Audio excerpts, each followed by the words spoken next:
Está começando o Papo Musical, seu mais novo programa aqui do Canal 9. Nós seremos seus anfitriões. Eu sou o El Hendrix e esse daqui é o Fabiano Casali. O Wellington é músico desde a adolescência e produtor musical já há 6 anos. E o Fabiano cursa faculdade de História e estuda piano clássico num conservatório musical. E no nosso programa vamos estar trazendo para vocês, além das baladas, dos acontecimentos musicais, novidades, muitas entrevistas de um jeito diferente do que você está acostumado a assistir por aí. De um jeito mais descontraído e mais... extrovertido? Pode ser, seremos assim. Nossa entrevistada de hoje será Cris Brivilliers. Não perca, já, depois da vinheta.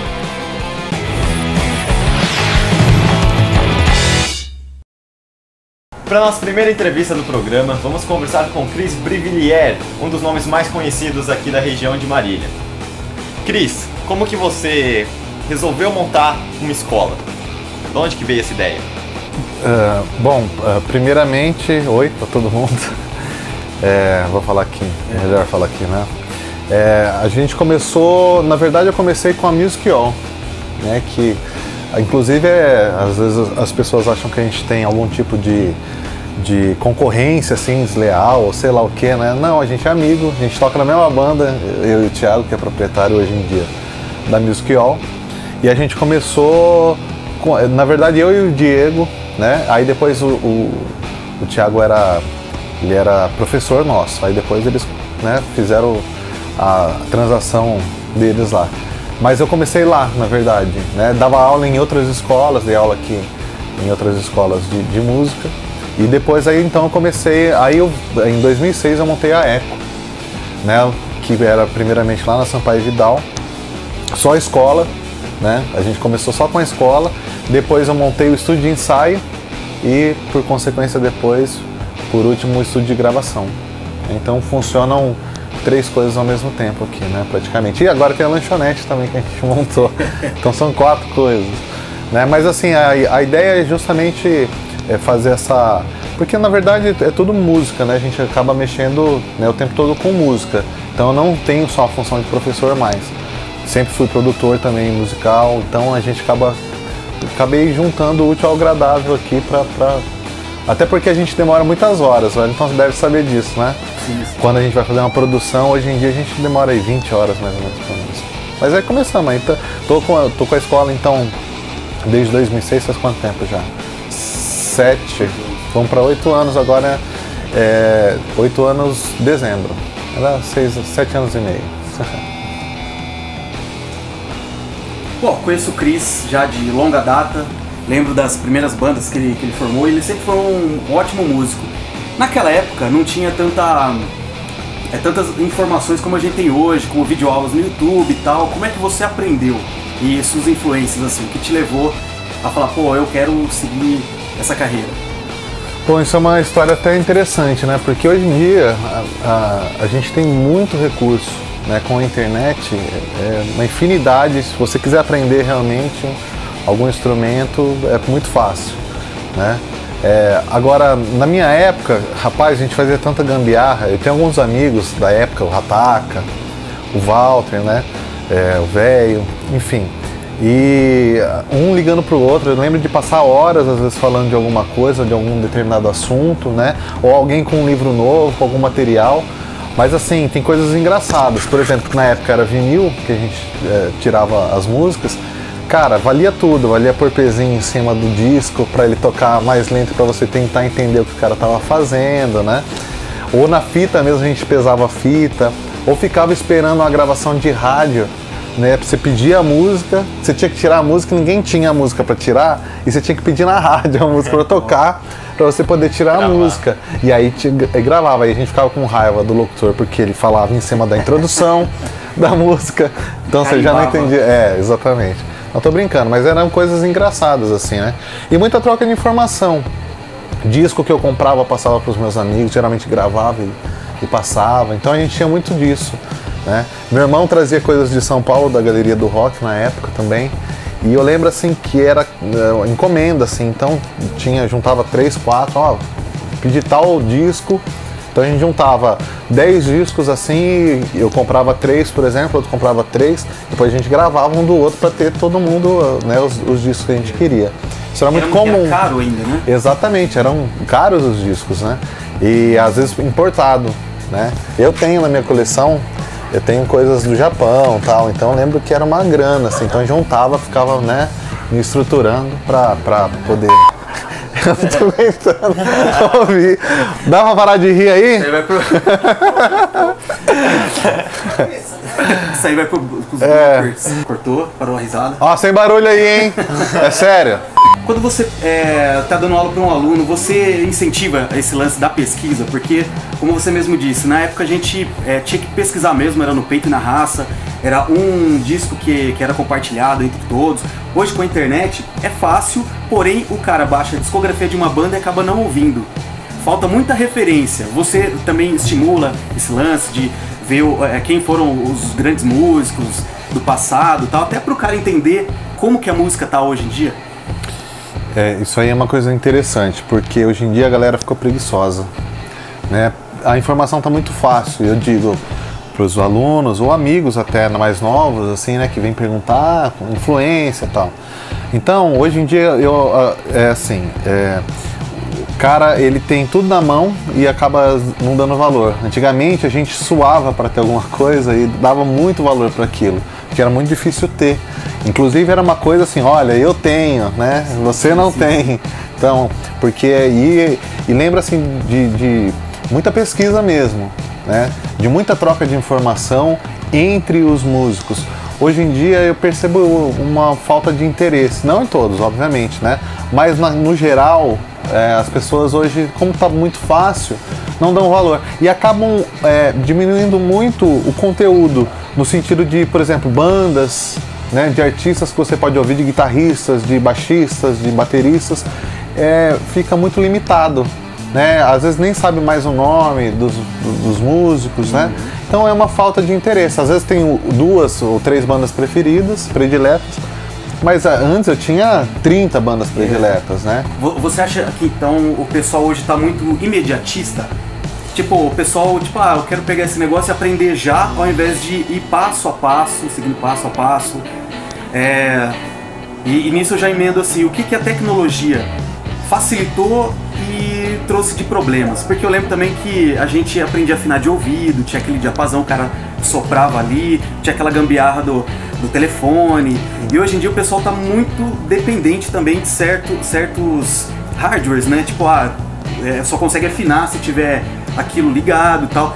Você acha que mesmo com a tecnologia de hoje, é possível ainda o cara ser músico de verdade mesmo, músico na essência? Não, quem tem uma bons professores, né, tem uma cabecinha legal, tal, ele vai atrás, né? Lógico que a gente está falando de um todo. A música ela é livre para ser estudada por todo mundo, né? E nem todo mundo vai se tornar músico, né? Agora, o que eu percebo muito é assim, a gente falava assim, eu tirei esse negócio na raça, na unha, né? Hoje em dia, você tem programas para diminuir a velocidade, sem abaixar tom de música, né? Hoje você tem muita facilidade e você acaba deixando o ouvido de lado, realmente. O ouvido é importante porque a música começa quando você ouve. Se você não consegue entender aquilo que você está ouvindo, começa a se perder. Então muitas das coisas que a gente tira é de ouvir e o teu cérebro ir lá procurar e processar peraí, vou ouvir 20 vezes um trechinho para tentar entender o que o cara está fazendo para eu conseguir tirar. Com a tecnologia, isso ficou muito mais fácil, né? Então, você pega um programinha, ele diminui a velocidade, ou os vídeos no YouTube, quer dizer, tá todo mundo já ensinando o mesmo solo, né? O mesmo acorde, então, quer dizer, ele não se dá o trabalho de tirar isso do ouvido. O ouvido vai ficar preguiçoso. Né? Isso é um fato. Um músico, ele precisa ter um ótimo ouvido sempre, né? A gente sempre falou em ouvido absoluto, né? Aquele cara que ouve, sai, passa um carro com um motor de uma Brasília e falou, esse motor tá enfastenido, entendeu? Isso acontece, né? E o cara tem ouvido absoluto, os maestros, o pessoal tem. Então você imagina a complexidade, né, para você chegar a ter esse ouvido. Então, quer dizer, hoje em dia, se o cara não... Eu sempre indico para os meus alunos, eu falo, olha, é legal ver, ter a referência, mas tenta tirar primeiro de ouvido. Depois você vê o que você acertou, o que você errou, mas vai atrás, né? Com o conhecimento, o conteúdo das aulas também é importante. Você aprendeu escala maior, você aprendeu uma pentatônica, quer dizer, você aprendeu campo harmônico, aí você tem que pôr em prática isso. Porque se você sempre pegar de mão beijada, você vai precisar de um professor, né, a vida inteira, você não vai caminhar com as próprias pernas. Então, nessa parte eu acho que a tecnologia atrapalha um pouco, deixa a pessoa preguiçosa. Mas assim, é bom, né? Não tem como, é inegável que se você chega numa situação que você, por algum motivo, não consegue tirar, tá lá, né? Então, tem os dois lados, mas tem que saber dosar isso aí. Sabe? É igual emoção e técnica. Se você não souber equilibrar isso, né? Não adianta você ser um músico técnico, veloz, não sei o que, e não ter a emoção. E não adianta você ter um super talento e não ter um embasamento técnico, também não vai resolver nada. Eu acho assim que esse lance do ouvido é muito importante mesmo, porque músicos iniciantes às vezes acabam tocando, o cara tá com uma cordinha ali da guitarra desafinada e toca o show inteiro e não percebe. Isso já aconteceu comigo, já passei por isso, colegas meus já fizeram isso, sabe? Então eu acho que é realmente essencial saber treinar o ouvido. Quando eu comecei a tirar música, eu comecei pelo Guitar Pro. Porque lá tinha o desenho, eu nem sabia que acorde eu tava fazendo. Exato. Né? No meu caso, piano e tal. Eu tava lá, bati o acorde de acordo com as bolinhas que eu via brilhando lá. Aí conforme o tempo, tem muita música que eu ia tirar, eu não encontrava cifras, não encontrava... Aí eu acabei começando a treinar. Eu não falo assim, nossa, eu tenho ouvido absoluto. Mas eu acho que sim, meu ouvido é treinado. Às vezes eu escuto uma música no comercial e tiro sem querer assim, eu faço uma zoeira com os colegas. Né? Eu acho que realmente tem que saber dosar pra não... A gente acaba... o equilíbrio é muito importante. A pesquisa é muito importante também, só que como pesquisar isso? Né? Quando a gente aborda um assunto em aula, né, por exemplo, escala maior, né, é óbvio que em cima da escala maior a gente tem uma infinidade de coisas para serem feitas. Aí a gente aborda algumas coisas. Aí eu falo com o aluno, olha, vai atrás, procura, vê o que tem mais. Aí chega para mim e fala, Cris, eu vi tal coisa, é assim, é assado, né? O que é a escala tal? Porque aí você tem mais conteúdo, né? Mas você precisa estar preparado para acessar esses dados, essa informação e saber também, né? Muitas vezes tem informação errada. A internet, ela te possibilita, ela te dá liberdade para você escrever o que você quiser ali, muitas vezes. E às vezes você vai encontrar uma matéria ou outra equivocada. Você fala, opa, peraí, né? Então você tem que... A aula é importante, o ouvido é importante, né? O ouvido, muitas vezes você vai tirar alguma coisa no Guitar Pro, né? Ou sites que passam cifras e coisa e tal, e a cifra tá errada. E a música lá tá, né? Às vezes letra a gente pega muito, né? As músicas que não são cantadas na nossa língua, principalmente, né? Uma palavra que a pessoa não entendeu, colocou outra palavra. Era muito comum encontrar isso. Ainda é, né? E as cifras também. Não é esse acorde, é outro acorde. Se o teu ouvido está preparado para isso, você descobre isso aí, você consegue. Agora, se o teu ouvido não tá, aí vai acontecer igual a guitarra, tá desafinado e a pessoa acaba não percebendo, né? Não é por maldade, é por algum despreparo, ela ainda não está preparada, o ouvido ainda não está atento para isso. Sim. Falando agora de mercado musical, qual a sua opinião sobre o bom músico não aparecer tanto na mídia? Porque a gente sabe os bastidores, como é que funciona, o esquema de jabá, o esquema de rádio, televisão e tal. E a gente acaba vendo muitas vezes coisas que a gente fala, pô, mas como que isso foi parar aí? E tem uma aceitação muito grande do público. Por que você acha assim que o grande músico acaba ficando um pouco à margem assim e ficando restrito a um certo nicho de pessoas? Tipo, eu gosto de música clássica, são só aquelas pessoas, mas quando vem um cara de um funk, por exemplo, nossa, contagia o Brasil inteiro. Qual é essa lógica? Por que o povo brasileiro, às vezes, e a mídia também acaba não dando muito valor ao grande músico? Isso é um assunto longo a ser debatido, a ser tratado. Porque, olha só, a música vista pelo lado cultural, né? Pelo lado de arte, da arte, ela é outra coisa. Hoje em dia é muito mais entretenimento, eu acho. Hoje em dia é muito mais diversão.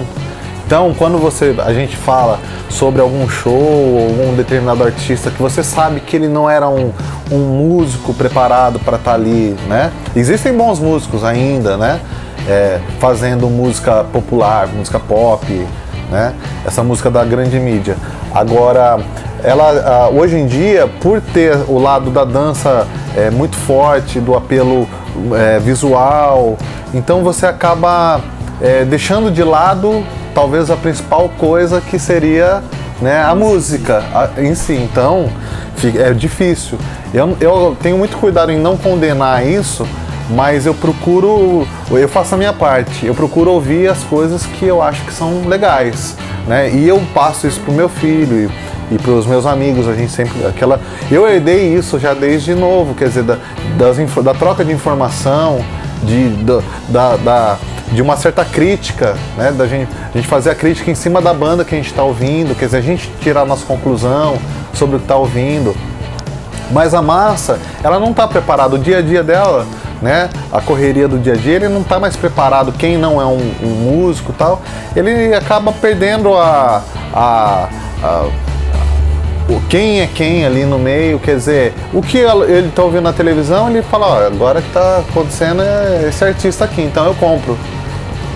Você acha que perdeu um pouco então daquela coisa que a gente tinha de tipo, pô, vou sair do meu serviço agora, vou chegar em casa, relaxar, colocar um disco para ouvir? Você acha que isso se perdeu um pouco então com o entretenimento? Antes de você responder, eu queria só complementar que eu acho que isso na época que eram feitas músicas clássicas, o povo ia e eles estavam ali, sentavam, ficavam horas ali no espetáculo, né? E eles realmente ficavam ali tentando entender o que estava acontecendo na música. Hoje em dia o povo tem preguiça meio que de entender isso. Eles querem a batida, o refrãozinho de... Fácil assimilação. Exatamente, fácil. Eles querem a diversão do negócio, né? É a diversão. É o que eu tô falando. Se a gente for ver pelo lado cultural do negócio, é diferente, né? A música como uma obra de arte. Hoje em dia é mais complexo. As pessoas já não estão tão preparadas mais para isso. E por quê? E por que será? Porque a mídia é uma culpada, obviamente, né? Existe já algumas gerações essa falta de... A gente às vezes fala de algum estilo, porque o sertanejo, porque o funk, mas se você for ver já algumas gerações que a gente já vinha debatendo isso, e a coisa, amigos meus falam assim, achei que ia melhorar alguma coisa e está piorando. Quer dizer, a coisa vem de geração em geração, vamos colocar aí de 10 em 10 anos, a música caipira mesmo.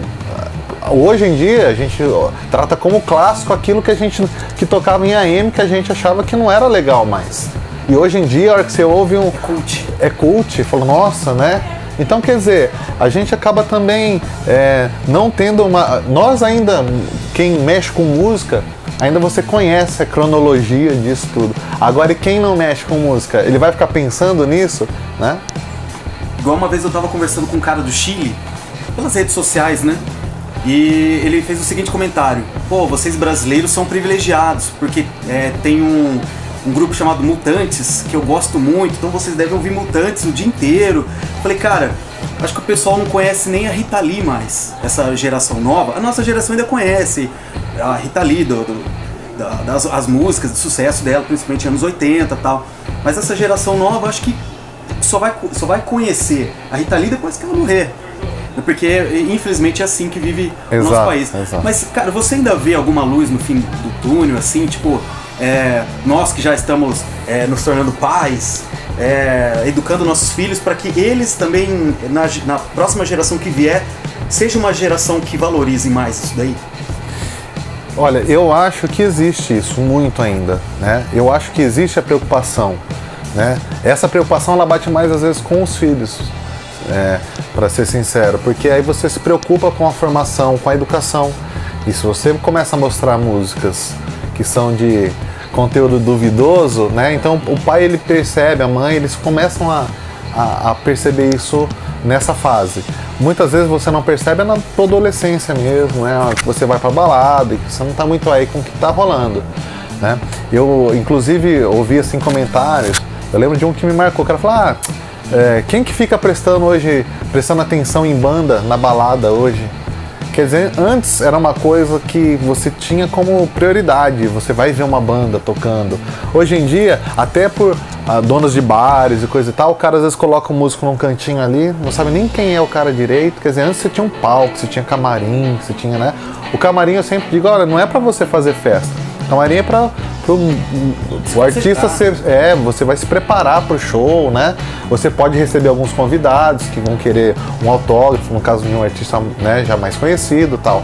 Mas assim, hoje você vai tocar na maioria das casas de show, você não tem nenhum lugar para ficar antes, você fica no meio da galera. Quer dizer, o próprio dono de um estabelecimento hoje ele encara a música, né, como secundariamente, ele já não é uma prioridade dentro do estabelecimento comercial dele. E as pessoas também, é o que eu estou falando, existe a preocupação entre as pessoas, no modo geral, de cultural, mas existe também o entretenimento, quer dizer, quando eu faço minha parte, eu vou, mostro as músicas lá que eu gosto, para os meus alunos, para o meu filho e tal. Mas e aí, né? Hoje a internet mesmo fragmentou. É difícil você ter um artista que vende milhões brasileiro. Hoje um artista grande está vendendo 100 mil cópias de um CD ou de um DVD. E olhe lá. Quer dizer, antes a gente tinha milhões, né? Você pegava um artista como a Ivete Sangalo, ela vendia milhões, hoje não vende mais, é outra realidade, né? Antes ainda, a gente tinha o RPM, aquelas bandas dos anos 80 que vendiam tipo 5 milhões de Eram fenômenos. Eu acredito que o último grande fenômeno tenha sido o Mamonas Assassinas. Pois é. Né? Que vendeu muito CD, a Marisa Monte também, que vendeu muito CD. E já aproveitando o gancho dessa forma de comprar música. Agora essas mídias já estão saindo de linha. O CD praticamente acabou, o vinil só colecionador, o MD já nasceu morto. Agora o pessoal ouve ou por streaming ou baixa música. Como que você ouve música? Se você ainda compra, se você entra em alguma loja virtual, como é que você consome música? Pois é, eu ainda compro alguma coisa, tá? Eu compro principalmente vinil, ainda sou um adepto dos sebos. Até pelo valor, que é bem interessante, você paga hoje R$10 num disco bom, né? E eu tenho as picapes e coisa e tal. Ouço pela internet também, como não, né? Como hoje a gente utiliza. Mas o que eu percebi hoje em dia é que você tem... você acaba não baixando mais um disco todo. Aqui no meu estúdio, a gente não grava às vezes um disco todo. Então o artista vem gravar 2 músicas, 3 músicas, porque justamente ele quer para jogar nas redes sociais. Ele quer jogar lá no Face, quer jogar, né, no YouTube. Quer dizer, ele quer mostrar a obra dele, né? Quer mostrar a música dele. E hoje em dia o valor físico realmente está se perdendo. Eu não sei o que vai acontecer, mas já não vai ter mais coisa para comprar, não. Eu acho que isso é uma faca de 2 gumes, assim, né? A internet trouxe a possibilidade de mostrar o trabalho, de se fazer reconhecido como muita gente conseguiu, mas também traz esse problema da pirataria, né? O povo deixa de comprar um CD porque, não, eu baixo ali, é mais fácil, sai mais barato. Mesmo tendo sites que você paga R$3 a música que você quiser, né? Separado, assim. Então, eu acho que por causa da evolução, o CD risca, só quem tem muito cuidado mesmo, o cara empresta e depois o outro não devolve, o outro não quer carregar mesmo, assim. Eu acho que o streaming, ouvir música online, eu acho que é o futuro. E agora tem alguns serviços que você até paga uma certa quantia que vai pro artista, não sei de que forma que vai, mas acaba indo e o cara tem conteúdos especiais, exclusivos, vídeos. Eu acredito que seja uma tendência. Então o mercado tem que se adaptar, cara, porque naquela época eu lembro assim que a gente ficava esperando o disco chegar e quando vinha um só, né? E por isso que a gente compartilhava, tinha essa amizade toda, a gente conhecia pessoas, a gente trocava fitas, né? Mandava pelo correio, a gente conhecia muita coisa. E pra gente que soube usar dessa forma, soube conhecer música dessa forma, a internet veio pra ajudar. Então graças à internet eu pude conhecer muita coisa legal. Hoje você pode filmar, né, e colocar nas redes, até divulgar o seu trabalho, vender seu serviço, vender o seu show e tal. Facilitou por um lado, lógico, tem sempre o lado bom, o lado ruim das coisas, mas eu acredito que o Cris aí é um cara consciente e sabe usar da melhor forma. Você sabe que hoje em dia, se você não baixar o disco, você não tem como tê-lo. Porque nenhum selo vai lançar isso aqui. No Brasil, não lançou. Então tem alguns artistas que não estão sendo lançados mais aqui no país. Então se você não baixar isso de alguma forma de fora, você não tem acesso. Quer dizer, então antigamente um selo ele tinha a lista de artistas, né, grande. Você pegava cada selo. Hoje em dia isso já não existe mais praticamente. Você pode fazer seu próprio selo. Exatamente. Hoje é muito fácil isso, né? Então, só que aí você tem... eu acho que ainda o negócio de comprar música individual na internet, eu ainda tenho minhas dúvidas. Eu não sei se isso ainda pega. Eu acredito que os artistas vão ter que descobrir formas alternativas de se ganhar dinheiro com música, através dos shows. Mas eu acredito que com a venda, né, das músicas, eu não acredito mais assim que vai ter grandes resultados, não. Bom, galera, como vocês podem ver, a gente trocou de roupa. Bom, Cris não, né? É a mesma roupa. A mesma. 5 dias. Então, o final daquela entrevista que você estava acompanhando agora, a gente teve um pequeno problema técnico. É o primeiro programa, muita coisa acontece, né? Muita coisa dá pra acertar. Então eu voltei aqui com o Cris para gravar um trechinho que faltou. Bom, vamos lá.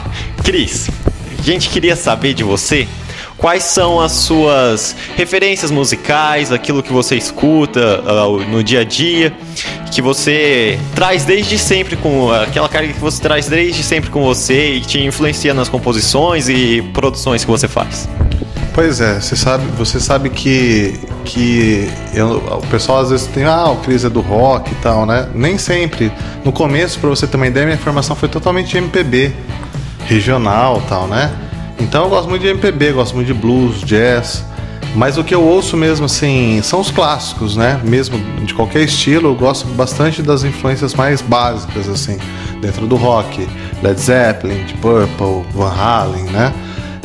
Dentro da MPB, Chico Buarque, Milton, né? Caetano, Gil. Então, assim, eu sou bem básico nesse sentido. E ouço coisas novas, sempre estou aberto a ouvir novos sons, assim. E me deixa influenciar, na verdade, pela música, né? Se é de bom gosto, se é bem feito, com certeza vai me agradar. E, bom, para finalizar mesmo a entrevista, a gente queria que você deixasse um brevinho merchan da Eco para quem quiser te procurar, né? Para quem não sabe, eu sou aluno daqui desde 2008. É verdade. Tô aqui, nunca parei, tô aqui desde sempre, larguei um curso, comecei outro, né? Tô sempre em boas mãos aqui. Então, para quem quiser, fica aí a dica da Eco, deixa o telefone, deixa seu jabá aí, Cris. Muito bem, eu queria antes agradecer a galera, vocês do programa, você e o Wellington, muito obrigado, viu, pelo espaço. Agradecer a galera que trabalha aqui, Jojo, os professores, Luiz, o Gustavo, Mateuzinho Chama, Daniel Bezerra, que é seu professor. Me perdoem se o Wellington, que sempre está com a gente aqui. Quer dizer, todo mundo está envolvido de alguma forma com a escola, tá? E tá aqui também agora. Bom, a escola fica na Rua Carajás 69, tá? O telefone é 3454-2480. 3454-2480. Tá aqui embaixo. E quem assistiu o programa, a gente vai dar 10% de desconto. Liga, fala que assistiu o programa, que a gente dá descontinho nas aulas aqui, tá bom? Então liguem, aproveitem, venham visitar a gente aí que vocês vão gostar da escola. Valeu! Muito obrigado pela entrevista, Cris. E agora a gente vai ficar com um trechinho do Cris tocando um solo do Bon Jovi. Tchau!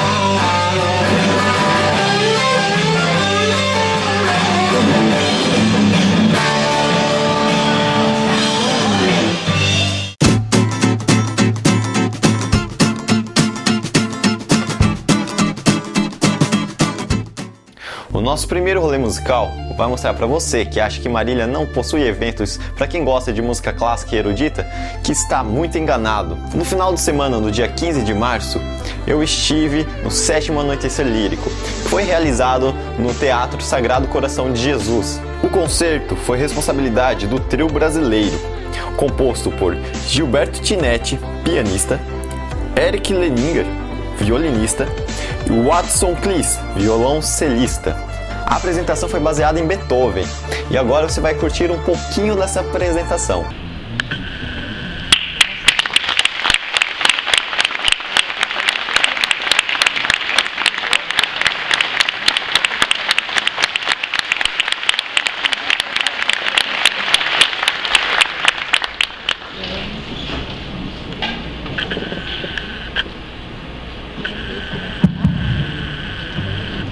Boa noite a vocês todos. É uma alegria muito grande para o Trio Brasileiro vir até Marília. Nós focalizamos aqui no nosso programa de hoje o Opus 1, né? Uma peça desse Opus 1. Esse Opus 1 representa que momento da vida artística de Beethoven? Foi o momento em que ele começou a publicar mesmo com editores importantes as suas obras. Ele tinha saído da Alemanha para ir se estabelecer em Viena, que era e continua a ser, aliás, um grande centro da música clássica na Europa. Então, ali chegando, ele tratou de procurar Haydn. Haydn, um grande compositor que morava em Viena e que recebeu Beethoven e que se interessou pela obra dele e se assustou até um pouco com as novidades que Beethoven estava trazendo, até chegou a esse opus 1, do qual nós vamos tocar o número 2, apresentou, como ele mostrou ali, 3 trios, né? Opus 1, número 1, 2 e 3. Bom, quando chegou no terceiro, o Haydn até se assustou um pouco e disse para ele: como o primeiro e o segundo estão muito bem, de acordo com a tradição que nós temos aqui, enfim, você aprendeu muita coisa com Mozart, e é claro que comigo mesmo, Haydn, eu estou aqui ouvindo você e tudo, mas o terceiro está um pouquinho estranho. Eu, se fosse você, não publicava esse. Acontece que os fatos provaram o contrário. Beethoven publicou 5, os 3, e o terceiro foi o que fez mais sucesso. Então, o Haydn está um pouquinho enganado.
Músicos excelentes e muito simpáticos. Eu tive o prazer de poder conversar um pouquinho com eles. Vocês estão vendo agora aí a foto que eu tirei com o pianista Gilberto Tinetti. E, bom, o preço da apresentação é mais ou menos aquilo que a galera já está acostumada a pagar para ir nas baladas. Então não é nada fora de mão. Uma prova disso é que a casa estava lotada, como vocês podem ver nas imagens. Espero que tenham gostado da dica. A gente vai estar sempre trazendo mais rolês musicais para vocês a cada semana, eu ou o Wellington. Então fiquem ligados no nosso programa e até a semana que vem. E aí, Well, o que você achou do meu rolê musical? Ah, achei demais, cara. E agora vocês não perdem por esperar os próximos. O próximo é seu, né? O próximo é o meu rolê e vou mostrar pra vocês aí um pouco da noite, das baladas aí de música eletrônica da região. Bom, o entrevistado de hoje foi Cris Brevilliers, espero que tenham gostado da entrevista. Esse foi o nosso primeiro programa. Você pode assistir no YouTube, para quem tá vendo na TV, e para quem tá vendo no YouTube, é isso aí. Se inscreva no canal. Se inscreva no canal. E toda vez que tiver uma nova postagem, vocês vão receber em primeira mão. Fica aí o nosso abraço. Até a próxima. E até a semana que vem.